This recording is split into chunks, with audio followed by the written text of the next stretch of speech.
Em 13 de outubro de 2010, o silêncio pesado que recaiu sobre a comunidade de Enterprise Reserve, no Alabama, sinalizou que algo estava terrivelmente errado.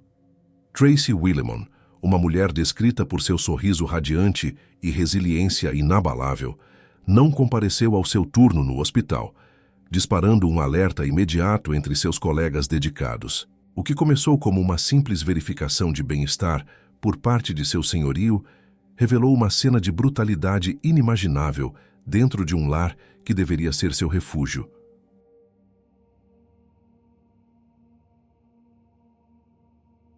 O senhorio de Tracy Willimon recebeu um telefonema preocupante vindo do local de trabalho dela, informando que a mulher não havia comparecido para cumprir seu turno agendado naquela tarde. Para alguém responsável e dedicada como Tracy, esse comportamento representava algo fora de sua personalidade e gerou um alerta entre seus colegas. Inquieto, o proprietário decidiu caminhar pela entrada de cascalho em direção à casa móvel da inquilina, situada na comunidade de Enterprise Reserve, logo ao sul de Clanton, no Alabama. Naquele início de noite, o ambiente estava escuro e cercado por uma quietude estranha, interrompida apenas pelos ruídos distantes do tráfego da rodovia 24. O senhorio bateu suavemente na porta de metal oca, mas não obteve qualquer resposta audível. Ele bateu com força e, diante do silêncio absoluto, utilizou uma chave mestra para destravar a residência. Assim que cruzou o umbral, uma onda de pavor o atingiu, pois a atmosfera dentro do lar parecia errada e carregada. Ele percorreu a pequena cozinha e a sala de estar, chamando o nome de Tracy em voz baixa, até que se aproximou do quarto. Ao olhar pela porta aberta, ele congelou ao avistar uma forma caída no chão, entre a cama e a parede lateral. Tratava-se do corpo sem vida de Tracy Willimon. O oficial David Moses, do departamento do xerife do condado de Chilton, foi o primeiro respondedor a chegar ao local após o chamado de emergência para o número 911. Tracy foi encontrada sem nenhuma peça de roupa, em uma cena que revelava profunda violação humana e violência física extrema. Seu cabelo loiro estava manchado e endurecido por uma grande quantidade de sangue vermelho vivo. A cena do crime foi detalhada como um cenário de brutalidade crua, com sangue encharcando o carpete do quarto e espalhado de forma violenta pelas paredes e pelos móveis próximos, evidenciando uma luta desesperada. As luzes intermitentes das viaturas policiais iluminavam o local enquanto a pequena comunidade era engolfada pelo horror absoluto. Para compreender as motivações dessa tragédia, foi necessário investigar quem era Tracy.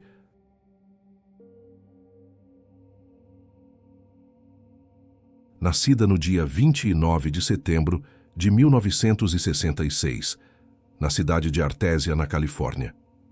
Ela era filha de Jackie e Carl Willimon, e com seus cabelos loiros claros e sorriso radiante, era descrita como o exemplo de uma garota californiana clássica. Durante sua adolescência nos anos 80, ela seguia a estética da época, utilizando luzes marcadas no cabelo e permanentes. Quando Tracy completou 14 anos, o casamento de seus pais chegou ao fim, o que a levou a se mudar com o pai e o irmão mais velho, Curtis, para a cidade de Riverside. Foi nesse local que ela iniciou uma amizade profunda com sua vizinha Trish Allen, formando um trio inseparável com sua prima Tanya Renee Van Dyke, filha de sua tia Opal. As três jovens eram conhecidas como a Ameaça Tripla e passavam horas andando de patins, visitando o shopping, praticando equitação e conversando sobre a vida. A ligação entre elas tornou-se oficial quando Carl se apaixonou pela mãe de Trish, Jackie, e os dois se casaram no ano de 1986. Esse evento matrimonial transformou as melhores amigas em irmãs adotivas e uniu as duas famílias de forma permanente. Seguindo os passos profissionais umas das outras, Tracy, Trish e Tanya decidiram entrar para o campo da enfermagem. Aos 25 anos de idade, Tracy casou-se com Richard David Lehman em Las Vegas e no ano de 1991 deu à luz sua filha Kristen. Tracy era uma mãe dedicada e via no bem-estar de sua filha sua maior prioridade. No seu segundo casamento com Jeffrey Harmon, Kristen atuou como dama de honra, vestindo roupas vermelhas para combinar com o detalhamento do vestido branco da mãe. A vida de Tracy foi marcada por tragédias, perdendo 4 irmãos, sendo um biológico, e 3 adotivos chamados Lee, Marty e Cadet, em apenas 3 anos. Mais tarde, ela se divorciou de Jeffrey e buscou um novo recomeço no Alabama. A liderança técnica da investigação criminal ficou a cargo do tenente Shane Lockhart, que processou meticulosamente o quarto e o banheiro em busca de impressões digitais e evidências de material genético. Os peritos observaram que não existiam marcas de arrombamento nas janelas ou na porta da casa móvel, o que indicava que a vítima poderia ter deixado o seu assassino entrar ou ter sido surpreendida no momento em que abria a porta. No chão do quarto foi localizada uma arma de fogo do tipo revólver. Porém, os testes mostraram que o objeto não havia sido disparado. Não foram encontrados cartuchos deflagrados que sugerissem um tiroteio e o corpo de Tracy não apresentava ferimentos causados por balas. O laudo preliminar da necropsia confirmou que a causa da morte foi a perda massiva de sangue causada por múltiplos ferimentos de faca.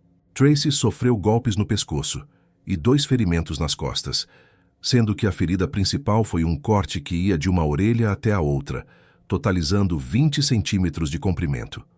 O corpo apresentava hematomas e cortes profundos, incluindo uma lesão grave em um de seus polegares, o que caracterizava feridas de defesa. Esses detalhes provavam que Tracy lutou pela própria vida com todas as suas forças contra o agressor. Pela análise da cena, o detetive Lockhart concluiu que o criminoso sentiu gratificação em prolongar o sofrimento da vítima, configurando um caso de violência exagerada e doentia. Havia também evidências biológicas claras de que Tracy sofreu violações sexuais brutais e múltiplas antes de morrer. Diversas amostras foram coletadas e enviadas para os laboratórios forenses, embora os resultados definitivos pudessem demorar algumas semanas para serem concluídos. Os detetives trabalharam intensamente para descobrir quem poderia ter cometido atos tão cruéis contra a enfermeira. Com base nas evidências, os detetives iniciaram o mapeamento dos contatos da vítima, dirigindo-se ao seu local de emprego no Hatley Healthcare.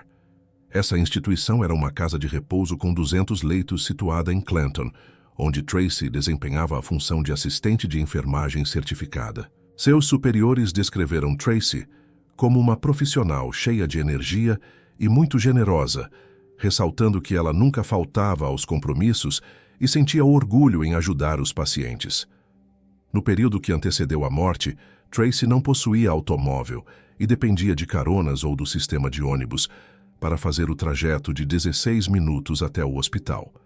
A polícia também investigou a vida pessoal de Tracy, entrando em contato com seus ex-maridos, que residiam em outros estados. Jeffrey Harmon e Richard Lehman foram interrogados, mas ambos apresentaram álibis sólidos, o que os retirou da lista de suspeitos.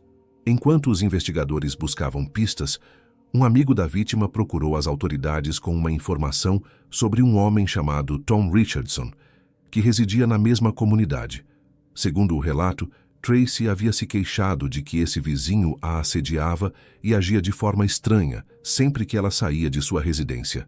O departamento do xerife localizou Richardson para prestar depoimento formal no dia 14 de outubro de 2010. Apesar de o homem parecer um suspeito inicial, ele apresentou um álibi confirmado, o que forçou o detetive Lockhart a descartá-lo oficialmente e retornar ao ponto inicial da investigação criminal.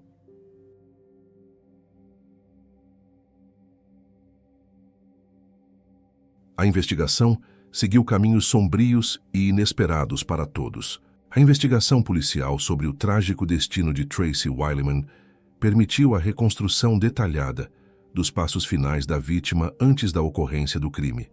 Tracy, uma mulher reconhecida por sua resiliência e compaixão, havia decidido buscar um novo rumo para sua vida após enfrentar um processo de divórcio doloroso e financeiramente devastador no estado do Tennessee. Aos 44 anos de idade, ela se viu sem uma rede de proteção financeira imediata, o que a motivou a se mudar para o estado do Alabama para residir com sua prima biológica, Tanya Renee Van Dyck. No passado, as duas haviam crescido juntas na cidade de Riverside, na Califórnia, fazendo parte de um grupo inseparável conhecido como a Ameaça Tripla, juntamente com a melhor amiga Trish Allen. Tanya não apenas ofereceu moradia inicial, mas também serviu como referência profissional para que Tracy conseguisse um posto de trabalho como assistente de enfermagem certificada no Hartley Healthcare. No início dessa nova fase, a situação econômica de Tracy era tão restrita que ela não possuía recursos para manter um automóvel próprio, dependendo inteiramente do transporte público e de caronas ocasionais para cumprir sua jornada. Apesar das dificuldades, ela mantinha o foco constante em economizar dinheiro com o objetivo de adquirir um veículo usado para poder viajar e visitar sua filha amada, Kristen, que vivia no estado do Arizona. Na manhã do dia 13 de outubro de 2010, James Osgood, namorado de Tanya, e a própria prima ofereceram uma carona para Tracy. O grupo seguiu até a casa de repouso para que as mulheres pudessem coletar seus cheques de pagamento referentes ao período trabalhado. Após essa parada, eles se dirigiram a uma agência bancária para realizar o desconto dos valores, e Tracy aproveitou para quitar sua conta de energia elétrica. Em seguida, eles visitaram uma concessionária de veículos usados, pois Tracy estava interessada em um carro que se encaixasse em seu orçamento.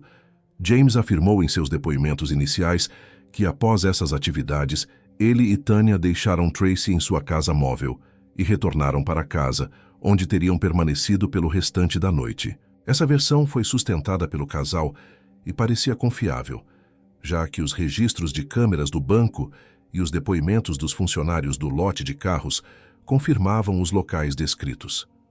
Durante o desenrolar das entrevistas preliminares conduzidas pelo departamento do xerife do condado de Chilton, o tenente Shane Lockhart observou atentamente cada detalhe do comportamento e da aparência física de James Osgood. Um ponto que chamou a atenção imediata do investigador foi a presença de uma ferida profunda e recente no dedo mínimo da mão direita de James.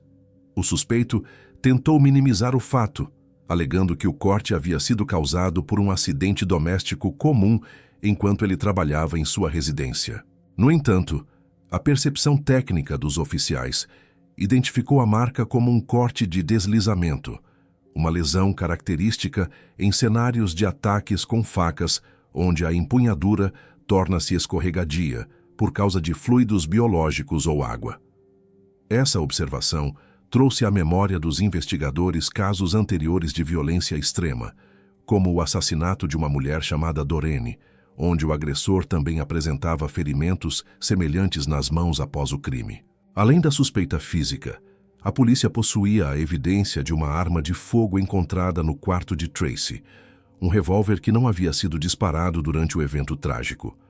James admitiu prontamente que o revólver pertencia a ele, alegando que o havia entregue a Tracy para que ela pudesse se sentir segura contra as abordagens indesejadas de um vizinho chamado Tom Richardson. Lockhart, mantendo a neutralidade investigativa, questionou James sobre a existência de qualquer contato de natureza sexual entre ele e a vítima. James negou prontamente qualquer envolvimento romântico ou íntimo, enfatizando o vínculo familiar entre Tracy e sua namorada Tanya como uma barreira que ele jamais teria cruzado.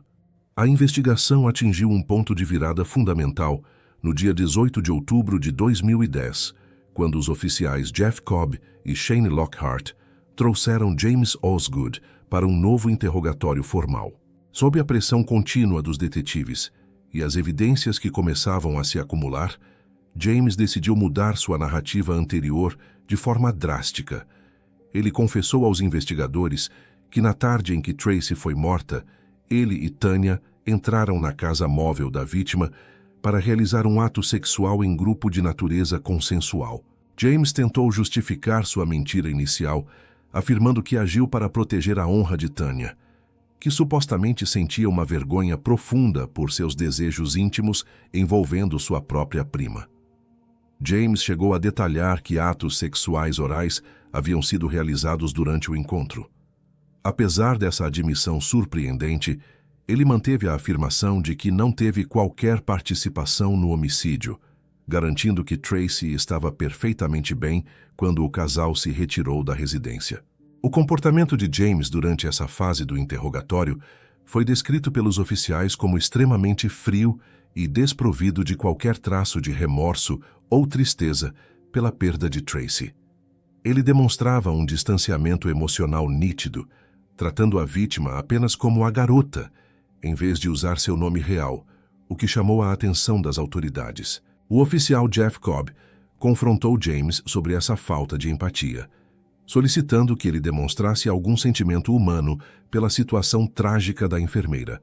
Mas James respondeu de maneira ríspida que ninguém poderia ser forçado a sentir simpatia por um crime que não cometeu. Quando a equipe policial propôs a realização de um teste de polígrafo para verificar a veracidade de suas alegações sobre o consentimento sexual, James demonstrou uma resistência imediata. Ele questionou a utilidade desse tipo de exame diante da justiça e, percebendo que o cerco estava se fechando, optou por suspender qualquer cooperação adicional com as autoridades até que pudesse consultar um advogado de defesa. Após a prisão formal de James Osgood e Tanya Van Dyke, ambos foram encarcerados na prisão do condado de Chilton, enquanto a investigação aguardava os resultados das análises de material genético. Cerca de um mês após a detenção do casal, uma nova evidência testemunhal surgiu dentro do sistema carcerário quando a detenta Tiffany Matthews procurou os agentes do xerife. Tiffany declarou que Tanya havia confessado sua participação direta no assassinato da prima, detalhando como o crime havia sido orquestrado. Com o objetivo de garantir sua própria redução de pena, a informante forneceu um depoimento por escrito com as informações que Tanya teria compartilhado. Utilizando esse novo recurso, o tenente Lockhart e o capitão Eric Smitherman decidiram realizar um interrogatório estratégico com James no dia 16 de novembro de 2010. Os investigadores aplicaram um blefe psicológico, lendo para James o depoimento de Tiffany, mas manipulando os detalhes para fazê-lo crer que a própria Tanya havia assinado uma confissão formal contra ele. Eles fizeram James acreditar que Tanya o estava descrevendo como o mentor maligno por trás de toda a violência, alegando que ela havia sido coagida por ele a participar do crime cruel. Smitherman enfatizou que a estratégia da defesa de Tanya seria apresentá-la como uma mera seguidora de ordens, para que ela pudesse ser libertada, enquanto James enfrentaria sozinho a possibilidade de uma sentença de morte. Os oficiais argumentaram que o único caminho para James obter alguma benevolência por parte de um futuro júri seria revelar sua versão da verdade e demonstrar arrependimento real pelo sofrimento causado à vítima. Sentindo-se traído por sua companheira e sem saídas lógicas, James finalmente sucumbiu à pressão psicológica exercida pela equipe de investigação, colocou sua cabeça sobre a mesa em um gesto de derrota e concordou em prestar uma confissão detalhada.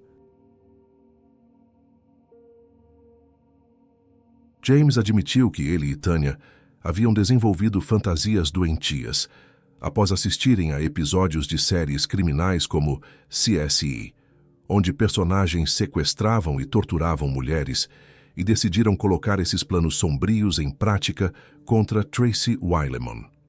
James Osgood finalmente revelou aos investigadores os detalhes perturbadores da relação que mantinha com Tanya Van Dyke, explicando que o casal se conheceu em setembro, apenas um mês antes do assassinato cruel de Tracy Wilemon.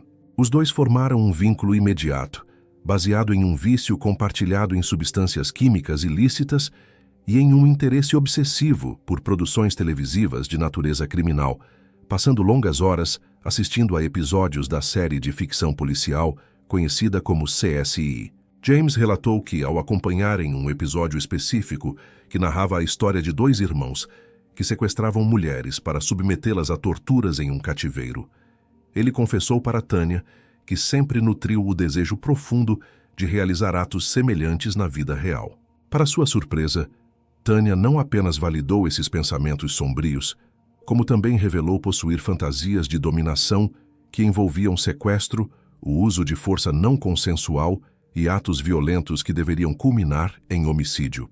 A partir dessa convergência de mentes perversas, o casal começou a elaborar um plano concreto para transformar suas imaginações em realidade, discutindo inicialmente a possibilidade de escolher um alvo aleatório em um estabelecimento comercial local, como um supermercado, onde poderiam atrair uma estranha para o interior do veículo. No entanto, após avaliarem os riscos de exposição, decidiram que seria muito mais simples e seguro controlar alguém que já fizesse parte de sua convivência diária e que confiasse neles sem restrições. A escolha recaiu sobre Tracy justamente pelo vínculo de parentesco que ela mantinha com Tanya e pela gratidão que sentia por ter recebido ajuda para se estabelecer no Alabama. James afirmou que, para garantir que nada saísse do controle durante a execução do ataque, ele fez um esforço consciente para reduzir seu consumo habitual de drogas nos dias anteriores à tragédia, buscando manter a sobriedade necessária para dirigir e coordenar as ações violentas dentro da residência móvel. Na tarde do dia 13 de outubro de 2010, James e Tanya decidiram que aquele seria o momento de iniciar o que chamavam de fantasia. Após retornarem da concessionária de veículos, James utilizou o pretexto de precisar usar o banheiro para ganhar entrada definitiva na residência de Tracy, enquanto a vítima e Tanya permaneciam conversando no corredor próximo ao quarto.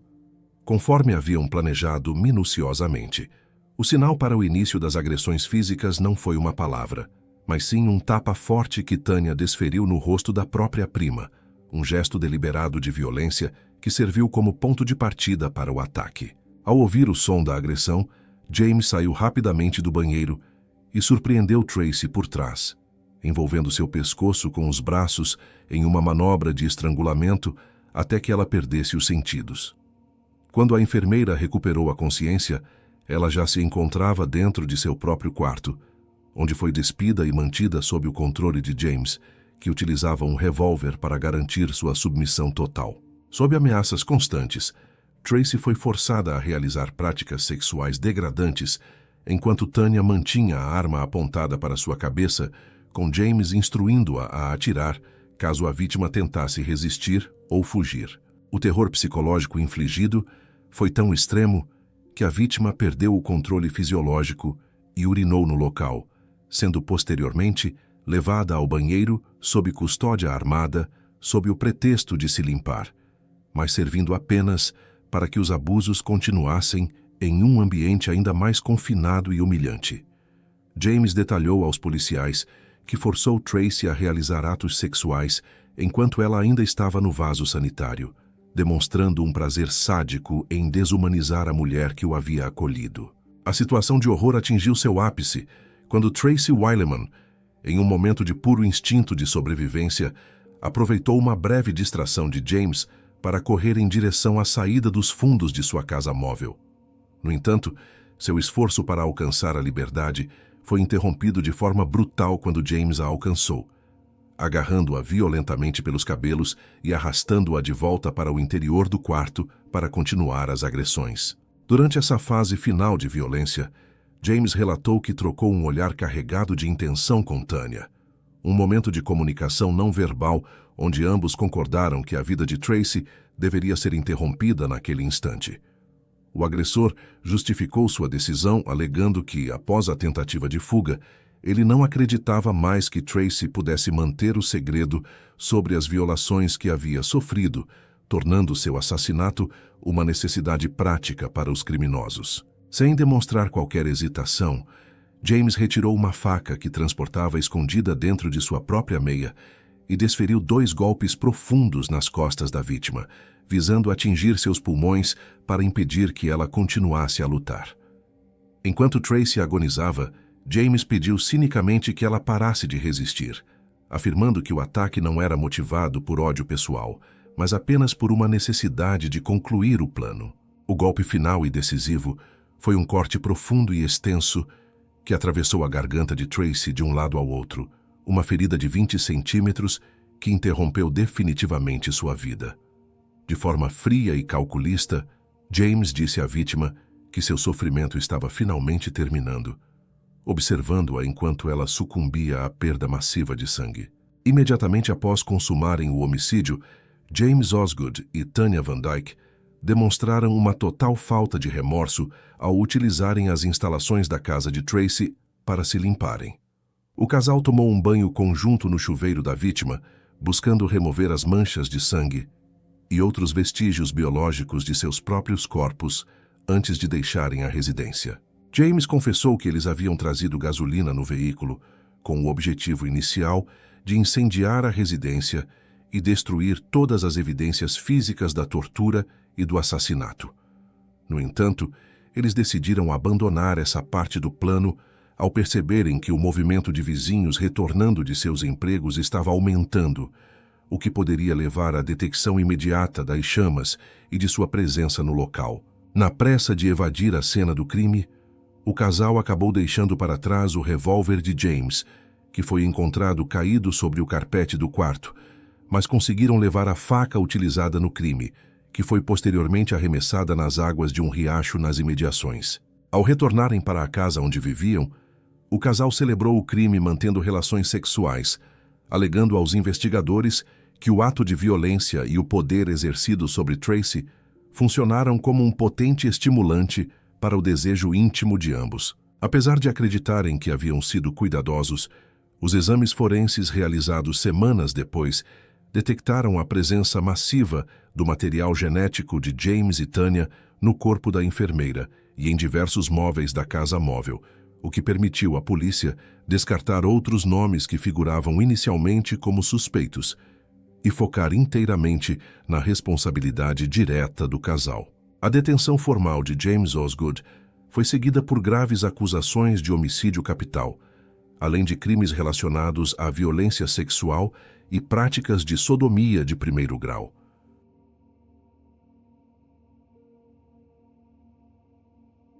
Durante o processo judicial, a equipe de defesa de James tentou construir uma narrativa que justificasse sua conduta através de um histórico de vida pessoal marcado por sofrimentos extremos e abusos sistemáticos. Testemunhos apresentados por sua irmã, Anne-Marie Osgood, detalharam uma infância de negligência severa, onde as crianças eram frequentemente deixadas sozinhas por dias sem qualquer tipo de alimentação por uma mãe biológica viciada e envolvida com o trabalho sexual.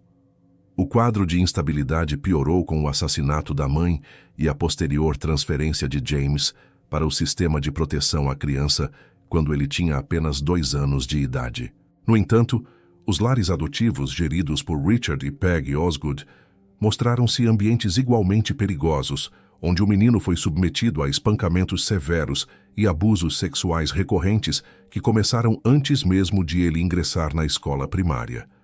James desenvolveu problemas graves de comportamento, incluindo dificuldades de aprendizado e transtornos de controle de impulsos, o que culminou em um diagnóstico de transtorno de personalidade antissocial na vida adulta.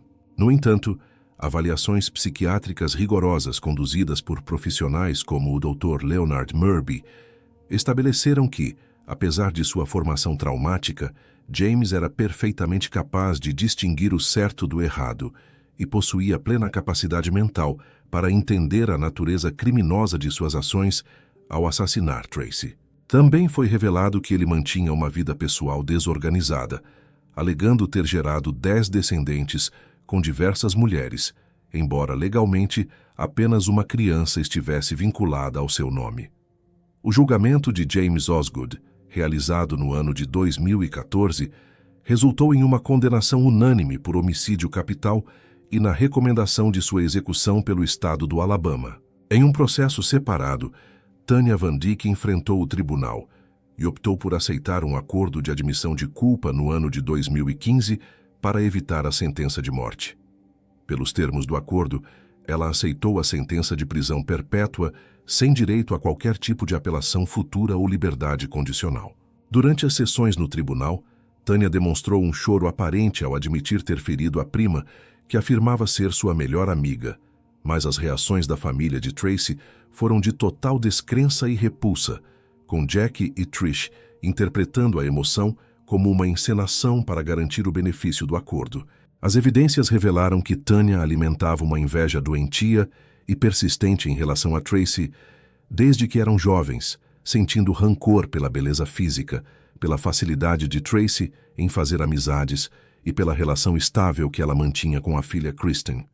Registros de Tanya em redes sociais descreviam uma mulher amargurada e descontente com sua própria realidade financeira e emocional, que via na prima bem-sucedida um espelho de seus próprios fracassos. Trish Allen, que viajou repetidas vezes da Califórnia para acompanhar o processo, afirmou que a crueldade de Tanya foi ainda mais imperdoável por ter ocorrido no contexto de uma amizade que deveria ser baseada na proteção mútua. No final, a justiça concluiu que o ressentimento pessoal de Tanya foi o combustível necessário para que ela colaborasse ativamente na execução daquela fantasia violenta idealizada por James. A longa trajetória jurídica do caso atingiu uma fase definitiva no ano de 2018, quando James Osgood instruiu formalmente sua defesa a suspender todos os esforços de apelação que visavam prolongar sua estadia no corredor da morte. Ele declarou estar pronto para aceitar o castigo final e admitiu que sua execução era o resultado justo para a gravidade das atrocidades que cometeu contra Tracy Wilemon. Assim, em 24 de abril de 2025, o estado do Alabama executou James por meio de injeção letal no centro penitenciário de Holman. Em suas declarações finais, proferidas momentos antes de morrer, James finalmente pronunciou o nome de Tracy após 15 anos de silêncio, pedindo perdão por seus atos e alegando que a ausência do nome em seus discursos anteriores era uma forma distorcida de demonstrar respeito pela vítima. Enquanto isso, Tanya Van Dyke segue cumprindo sua pena de prisão perpétua, isolada do convívio social que um dia compartilhou com a prima. A família de Tracy tenta lidar com as cicatrizes permanentes deixadas pela tragédia, com sua filha Kristen postando homenagens frequentes, que destacam a ausência da mãe em momentos fundamentais de sua própria vida adulta e no crescimento de seus filhos. Jackie, a madrasta de Tracy, que enfrentou a perda excruciante de 5 filhos ao longo de sua existência, dedicou seus últimos anos ao voluntariado em organizações de apoio a vítimas de crimes violentos, buscando oferecer a outras famílias a compaixão e o suporte que ela mesma necessitou.